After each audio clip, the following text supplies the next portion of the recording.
Hello and welcome. All the footage you're about to see has been recorded from the first 3 hours of the game, thus to avoid extra visual spoilers for you. If you don't want to see any footage of the game, of course, you should probably just listen to this at another time while you're doing something else. With all that said, though, let's get into the review. Pokemon Scarlet and Violet are kind of interesting to talk about from a review perspective. They do have technical issues. There are some bugs that I've seen from other people that are pretty terrible. I haven't recorded any bugs that were game breaking on my end, and I only had one crash in my 30 hours of game time. But they're also really, really fun. And I think when it comes down to it, the frame rate problems are not okay. The memory leak issues are not okay. But at a certain point, I stopped caring about them, and it became more like a Skyrim for me, where, hey, maybe everything's not perfect, and maybe things break sometimes, but the game is fun enough that I kind of don't care, and some of the bugs are enjoyable enough that I want them to happen, as compared to they're breaking my experience. I did see some screen tearing. I did have some invisible walls. I did find some weird stuff, right?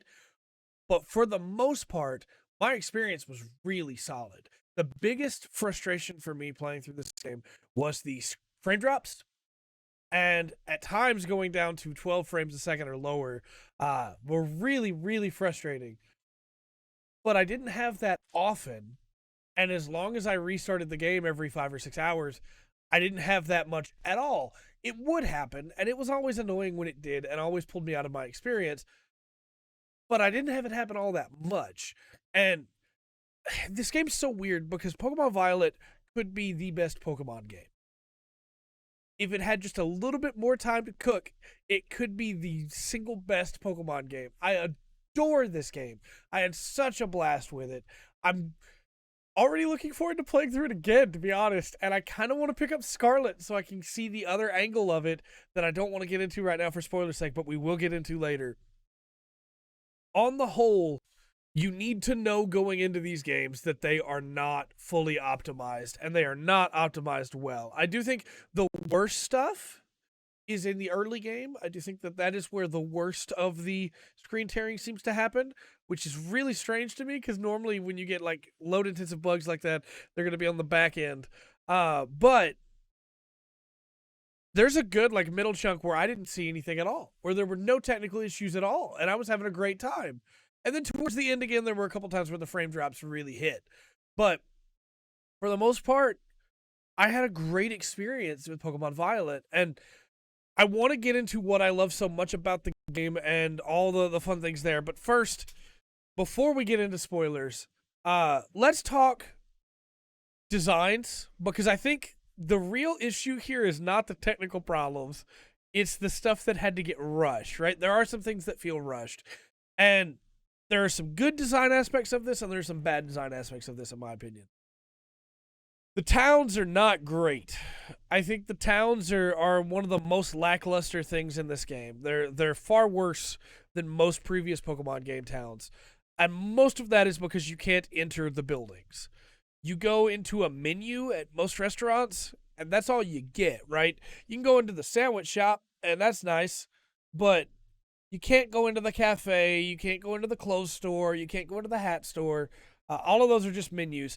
And because you can't enter a lot of the buildings, it feels like they just kind of copy pasted a bunch of the buildings next to each other. One of the early towns has like 4 of the same cafe on the same street that offers slightly different bonuses, but that's it, you know? And again, if there's something that I want to have to get cut, be able to have the level of quality that we have in other parts of this game, it's gonna be the towns, right? The towns are not the reason I play Pokemon, but I wish I had both, right? I wish I had this really fun, I was gonna say polished, I guess it's not super polished, but this really fun, like, well-structured game with a lot of fun ways to interact with the content, with great enemy AI. We'll get into all that later. I wish I could have that and also have good towns and also have good side quests that aren't part of the main story. There aren't a lot of super memorable NPCs outside of the story, which is kind of a shame because normally in Pokemon you're going to have a couple people that stand out to you, but there's a lot of great characters in the story. So Violet's a really weird game to talk about in that regard. Other than town design, we should probably talk about the way that the gyms are done now. Gyms no longer have gym trainers that you just go in and fight and then go fight the gym leader. Now they have gym challenges. These are all weird, fun, cool things to do, but some of them were pretty boring, and they kind of just resolved into, hey, you're also still going to fight these gym trainers. And so, I don't know. I feel like I would have just rather had the gym trainers at that point, I think. But when I talk about the actual gym leaders, I really liked them, and I don't have any complaints there at all. It's such a weird game because I feel like for everything that I don't like, I love two more things. And you're going to hear me gush a lot, and that's to make a lot of people unhappy. And this will probably be the most disliked review on the channel, and that's fine. I kind of don't care. I understand why you're upset, and, you know, the technical difficulties or the technical problems are not okay, right? That's why I spent so long in this review already just talking about them instead of talking about the stuff I like that I want to talk about. But you're still able to like games that aren't optimized well. You're still able to enjoy games that don't run as well as they should. And when the gameplay's fun and the story's good, I don't have much other reason to complain. If the game was crashing all the time, that'd be one thing. Like I said, I had one crash, and only while playing handheld mode. If the game was just unplayable or you constantly had game-breaking bugs, that would be one thing. But I can put up with a performance to be able to have a fun game. And should I have to put up with a performance? No, absolutely not. It's 2022 in the year of our Lord. We should not be having to put up with these problems. But I don't blame that on the developers. I blame that on the producers and on the studio for not making sure that the game had enough time. Because again, I truly, honestly believe if this game had the time it needed to be fully finished, that this would be the best Pokemon game. So let's get into my positives, because I have a lot of them. And we'll get into story spoilers in a little bit, but when we get to positives, I love the way the enemy AI has been changed. The AI itself hasn't been tweaked too much, but they've updated the movesets for the enemy AI. So now they have much better movesets. It means that in most situations, you're going to have enemies that have type coverage movesets, that have, hey, here's a Sudowoodo that has rock and grass type moves, so that when you have a water Pokemon you're trying to kill it with, you have something that it can counter with. Here's Pokemon that have steel type moves on top that are going to be able to hurt your rock type ones that are fire types, things like that. They have updated it so well, and also their movesets are competitive. So they'll use things like Stealth Rock, Toxic Spikes, Rest, Protect, Detect. They're going to try and do setups. They're going to try and sweep. They're going to try and take you down. And it just made it way more satisfying for me than, hey, this trainer has like 3 Pokemon and they all have like 3 moves. This is full movesets, full teams for a lot of NPCs, a lot of trainers. I also really like that you don't have to fight them. So in the old games, whenever you'd lock eyes with another trainer, you had to fight them, right? You don't have to do that here. You can just ignore them, which really benefits the exploration angle yet again, because you can go anywhere you want, and that means that you're not going to be running into trainers constantly, which means you can do low-level challenge runs if you want. And it also means that your Pokemon might not be super over-leveled by the time you get to gyms. So let's talk about gyms in that regard too, because I know some people have been complaining about being over-leveled for Team Star or the Titan Pokemon or the gyms. I never really had that problem except for one gym, and it's because I went to the second gym first. It really didn't annoy me that I was over-leveled for it, because I was exploring naturally. I was going where I wanted to go and just running around. And the first gym absolutely destroyed me because I got there too early. It wasn't the first gym, right? It was one of the later gyms, but I got there way too early and got wrecked. And that felt really satisfying. I know some people might complain about, like, well, how did you know what level you needed to be? Well, I didn't, and I loved that. I love exploration in video games. I love being able to just go and do what I want to do in video games without being handheld. And walking into that gym and fighting level 30 Pokemon with my level 15 Pokemon was like, whoa, all right. This is a big challenge. And I didn't win the first time. But I also didn't, though, just go like grind up to 30 and then come back. I went and did other stuff. And when I was closer to that level, I think it was like 22, 23, I went back and I beat that gym and it felt incredible. And then I went back and did the first gym. But because you can go wherever you want, it meant that every time I entered a gym, I had no idea what I was getting into. I didn't know for sure what type they were going to be using. Even though, like, every once in a while an NPC would let it slip. In the old games, when you go up to the gym, you always knew what type they were going to be using because the gym trainers. You always knew. Whereas now, you can walk into a gym and go, I don't know what I'm getting into here. I'll put this one at the start of my team because I feel like maybe it can handle it. And then just get absolutely trashed or find that you're a good challenge for it. And we get that with the Elite Four as well. They don't have, like, themed rooms anymore. So you don't walk into a room and go, oh, okay, this is the Ghost Trainer. You fight them in a nondescript room and have to try and guess what types they are and what Pokemon they're going to have. And, of course, now as we play these games more and more, as I replay them, I'm going to already know what types the gym leaders have. But I just think this was a really cool way to do this where, as much as I'd rather have the gym trainers in some of these challenges, I think this works better for the open world nature of this game of, hey, go wherever you want, do whatever you want. And we'll get into the 3 storylines in a minute. We'll talk about more stuff. But I have one more thing I want to talk about with gym leaders, which is the fact that they terrestrialize their final Pokemon, which we'll get into terrestrialization as well, which means that the Pokemon's going to change type. So they'll have a Pokemon that's not that type that then becomes their type, but it still has its stab from its previous type and can still do incredible amounts of damage with it.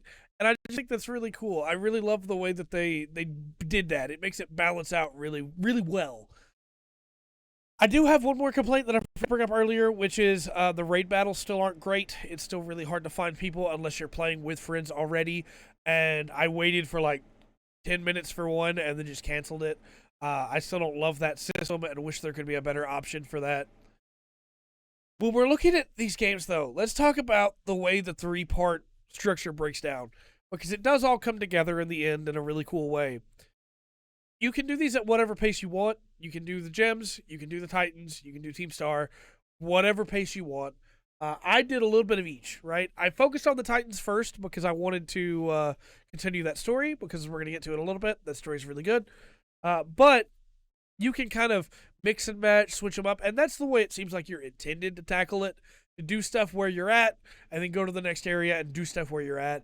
I kind of bounced around a lot. I didn't just commit to one area and do that. I didn't catch all the Pokemon in that area and then do that. I caught all the new Pokemon that I saw, and any shinies, which was exactly one. I got a shiny Sudowoodo. But I caught those and then just focused on what I was doing. I didn't focus on leveling too much. I didn't grind too much until right at the end. For the most part, I was under-leveled everywhere I went and loved it. It felt like I had an actual challenge in Pokemon in the main story on a first playthrough for the first time in a long time. And part of that is what we're going to be getting into later with the late game, the in-game stuff. But I really, really enjoyed just going around and doing this.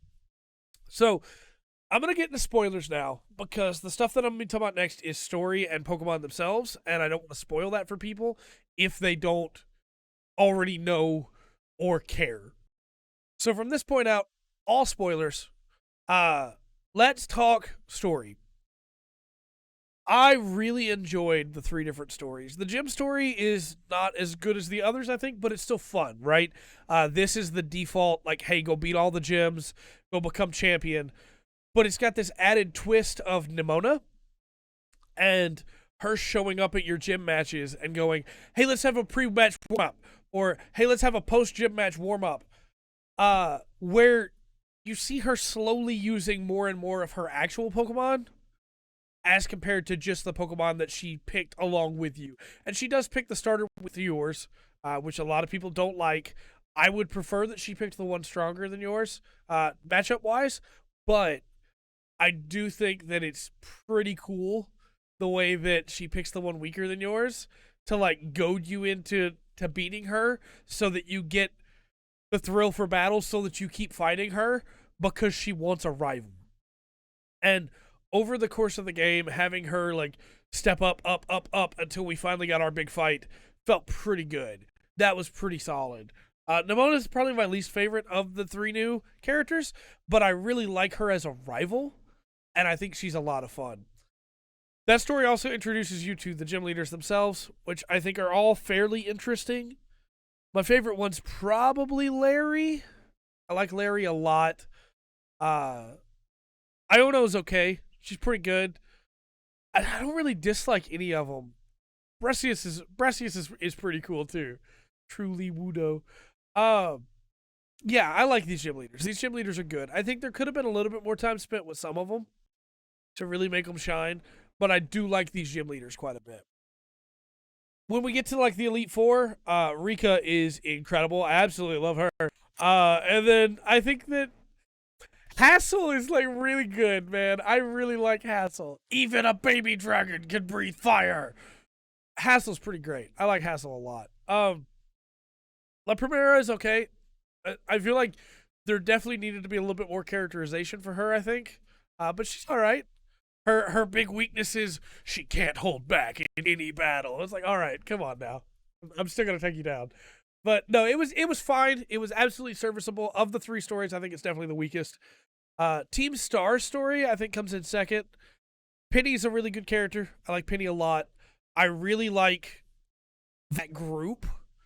I feel like we needed a little bit more time afterwards, maybe, to get their names and to spend a little bit more time with them, because the only ones I remember are Mela and Eri, name-wise. Atticus, that's right. Atticus is the poison one. But I feel like they're good, right? It was fun to beat them, and I really liked the way the Team Star bases are built, where you like have to take out 30 Pokemon to be able to fight them, but you do it by using the Let's Go method, which I haven't even got into in this review, which is pretty cool. I do still wish your Pokemon could evolve that way. That's kind of a pain. You have to be careful of your levels that way. But otherwise, that was a really cool setup. And then you fight the boss fight, which were all big, like over the top. Take out this river room that's been turned into a car. You know, pretty cool stuff. The story, again, was solid. I liked it. I liked the resolution for it. But none of those compare to the final story and the Titan story. The final story, I think, is right below the Titan story for me. And this is big in-game spoilers. But I really like the stuff with Professor Turo and having to resolve that there. I really felt for that character by the end in a way that I didn't expect to early on. And his relationship with Arvin was really special and got me, man. But it didn't get me near as much as... Okay, we should talk about the Paldea Crater before we get into the Titan story. The Great Paldea Crater is really cool. That is such a cool idea. Pokemon from the future, and they're all like techie, and their types have changed. So you see the Pokemon, and you go, well, that's a Hariyama. I know what its type is. You go, no, it's sure not that type. Okay, how do I handle this? That was really cool. I liked that a lot. And the fact that you can catch them, too, and use them, that's pretty great. That's pretty great. No, I liked it a whole lot. That was a really cool section of the story. And the interactions between Nimona, Penny, and Arvin in that area are really cool. Arvin going, you think you got a cool origin story with our buddy Trey? Let me tell you. So let's talk about Arvin and the Titan story. This is the only story in here that made me cry. And I think the only story in all of Pokemon, like games that have made me cry. Arvin just wants to help out his Mabostiff, man. He wants to make him better. He wants to take care of him and help him recover because he's just old and sick and weak. And there's just something about helping a boy take care of his dog that's old and sick and bringing it back up to fighting condition and watching as little by little this dog recovers. And they knew what they were doing. They knew what they were doing when they used a dog Pokemon. Because I'm 100% a dog person. And who wouldn't? What dog owner would not go to that extreme to save their dog? That's all I'm saying. This story got me. And not just because, hey, we got to help a dog. But because Arvin as a character slowly opens up over the course of this, we get Miraidon as a character throughout the course of this, and there's little moments with him and Nimona, little moments with him and Penny too. But his moments with Arvin really shine because Arvin hates him at first. And by the end of the game, you have Arvin going, "You got this, man. You got this, buddy," to Miraidon. And it's the whole journey, right? It's not just, "Hey, we're going to help you fix up your dog, man." It's that moment at the end where Arvin goes, "You go ahead and do what you got to do. Mabo Stiff and I got this covered." And then Mabo Stiff just goes, and it's like, yes, heck yeah, man. We did this. We helped him. We fixed him. There's a really great moment when Arvin challenges you to a battle to try and make sure that he's ready to go into the crater. And he reveals he's going to be using Mabo Stiff to fight. And your trainer can just be like, "Are you sure about this?" And I really like these characters. I think they did a really good job with them. The story's really well told. I know a lot of people are going to just focus on the technical issues and not care about the story, but I think the story is absolutely well done. I really, really enjoyed it. Now let's talk Pokemon, because that's the big selling point of your monster catching RPG, right? Pokemon. There are some of these Pokemon are some of my favorite designs in all of Pokemon now. This is an incredible set of Pokemon, in my opinion. I don't love all of them, right? The Olive Pokemon, Smoliv, it's a cool idea. Probably not going to use that one, right? But there's some really cool Pokemon designs in here. Charcadet going into Amarouge or Ceruledge, and I had Ceruledge, of course, because I played Violet. I adore Ceruledge. Skeledirge for Fuecoco, super cool, though I gotta be honest, I did wind up, you're gonna hate me for this, I don't know why I'm even telling you this, I could have just not said anything. I did wind up boxing my Skeledirge, because I didn't need 2 Fire-type Pokemon. That's another thing I haven't talked about at all yet. Okay, we'll get to that. I didn't want 2 Fire-type Pokemon on my party, and I chose Ceruledge over Skeledirge.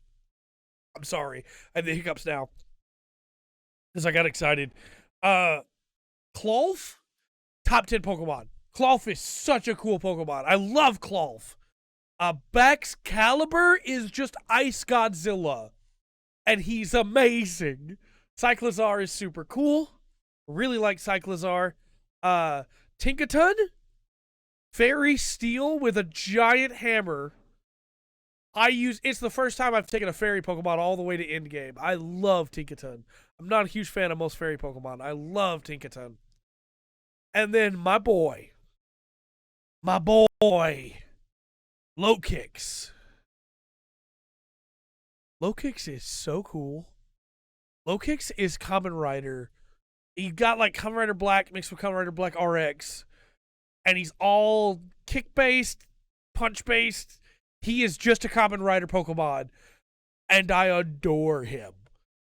I used that Lokix. When I caught that Grasshopper Pokemon, Nimble, I was like, there's a chance this thing will be Kamen Rider-ish. And then not only was it, but it was amazing. So we got Cyclizar looking like an Ultraman monster. We got Godzilla in Baxcalibur. And then we have Kamen Rider. I'm set. This is my game, man. No, I really... And Ceruledge looks like he came straight out of Mega Man.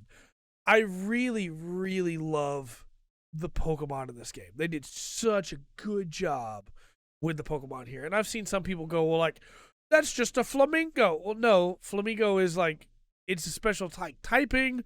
It's designed to look like a lawn ornament, but it's clearly not.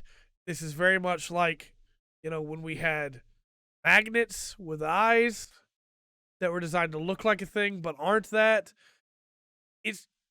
I'm not going to sit here and tell you that it's the cleverest design ever, but I'm not going to sit here and tell you that Voltorb's the cleverest design ever either. I think every generation is going to have its winners and its losers, right?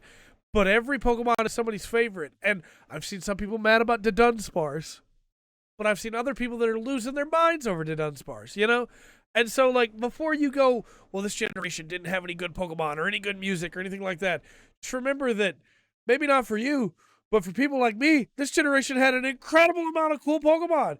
I had to constantly like switch out my Pokemon early because I wanted to use Tandemouse and I wanted to use Bramblegast, and I didn't have enough party slots. That's why I ultimately had to box my starter, because like I didn't have enough party slots. And we haven't talked about it yet, but let's talk about the fact that you don't need HMs anymore at all, because Miraidon has you covered and the flying taxis have you covered, which means I didn't have a water Pokemon for the entire game. Hey, Editor Trey here. I know you see that Wiglet in my party. I know you see that. I know you know there was a water Pokemon in my party for a very short period of time, but I need you to understand that Wiglet never saw a gym. Nothing against Wiglet. I kind of want to use it next playthrough, but yeah, just wanted to clarify that because the footage and what I'm saying are not the same. I didn't have to use a water Pokemon, and don't get me wrong, it's not that I don't like. It's not that I dislike water Pokemon, right? It's that every game you've had to use one because you've had to have Surf, or you had to use like a Rhydon or a Nidoking or a Nidoqueen to be able to get Surf, right? I didn't have to do that this time. I didn't have a flying Pokemon in my party the entire game. I put a Rockabilly in there for a little bit, but I didn't have to use a flying Pokemon, so I didn't. I had an entire playthrough where I didn't have to use any of that stuff, and so I didn't. I had a Fire type, I had a Rock type, I had a Fairy type, I had 2 dragons, and I had a Bug, and I was happy. I didn't have to stick to the normal type conventions to be able to do a first playthrough, right? And I'm excited to go back through with other Pokemon and get a feel for them and understand why they're cool and mess around with terastallizing to be able to change up typings and see how Pokemon evolve that I haven't got yet. I'm excited to do all of that. But I really enjoyed the fact that in this game, I can use whatever Pokemon I want. I love the way that you can craft TMs by getting Pokemon materials, which means that you could theoretically use a team of all one type and use TMs to get your type coverage and maybe terastallize to get different types, and you're covered. You're good. This game lets you be super competitive by giving you a bunch of options to raise your stats and play around with your EVs, and it's just really, really good for every problem I have with it. I have so many more things that I love with it, and I know, again, there are going to be people that are very upset because they're going to feel like I didn't spend enough time talking about the problems. But I'm going to be honest with you. I don't think the problems are that big of a deal. I think the game shines through them.